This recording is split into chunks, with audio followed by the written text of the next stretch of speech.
Hi friends, welcome to SK innovations. இன்றைக்கி நம்ம என்ன பார்க்க போகிறோன்னா, வாழைக்காயை எப்படி நீண்ட நாட்களுக்கு பழுக்காமல் வச்சுருக்கலாம் அப்படின்ற டிப்ஸ் தான் பார்க்க போகிறோம். இன்றைக்கி நம்ம 3 டிப்ஸ் பார்க்க போகிறோம். ஃபஸ்ட்டு டிப் என்னென்னா, நம்ம எத்தனை வாழைக்காய் வாங்கி வச்சுருக்கோமோ மொத்த வாழைக்காயோட காம்பை தனித்தனியாக நம்ம கவர் பண்ணிக்க போகிறோம். இப்போ அதை நீங்கள் விராப் பண்ணுறதுக்கு எந்த ஒரு பிளாஸ்டிக் கவர் வேண்டாலும் யூஸ் பண்ணலாம். நம்ம இந்த மாதிரி வாழைக்காயோட காம்பை இந்த மாதிரி விராப் பண்ணுறதுனால சீக்கிரம் அது கருகாமலேயும் பழுத்து போகாமலேயும் இருக்கும்.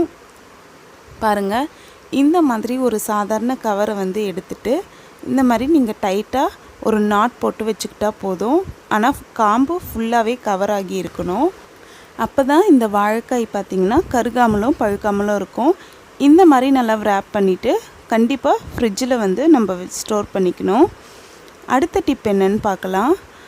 சப்போஸ் நீங்கள் தனித்தனியாக விராப் பண்ணுறதுக்கு பதிலாக இந்த மாதிரி ஒரு கவரில் நீங்கள் எத்தனை வாழைக்காய் வாங்கி வச்சுருக்கீங்களோ எல்லா வாழைக்காவுமே கவர் உள்ள போட்டுக்கலாம். கவரும் வாழைக்காவும் கொஞ்சம் கூட ஈரப்பதம் இருக்கவே கூடாது. நல்லா ஒன் டைம் தொடச்சிட்டு ட்ரையாக இருக்கும்போது சேர்த்துக்கோங்க. எல்லா வாழைக்காயுமே சேர்த்துட்டு நல்லா கவரை டைட் பண்ணிக்கோங்க. டைட் பண்ணிவிட்டு ஒரு ரப்பர் பேண்டோ இல்லாட்டி நூலோ வச்சு நல்லா டைட்டாக கட்டிக்கோங்க. காற்று உள்ளே போகக்கூடாது, அதே சமயம் ஈரப்பதமும் இருக்கக்கூடாது. இந்த மாதிரி நீங்கள் நல்லா டைட்டாக கட்டிட்டு இதை நீங்கள் ஃப்ரிட்ஜில் வச்சுக்கலாம்.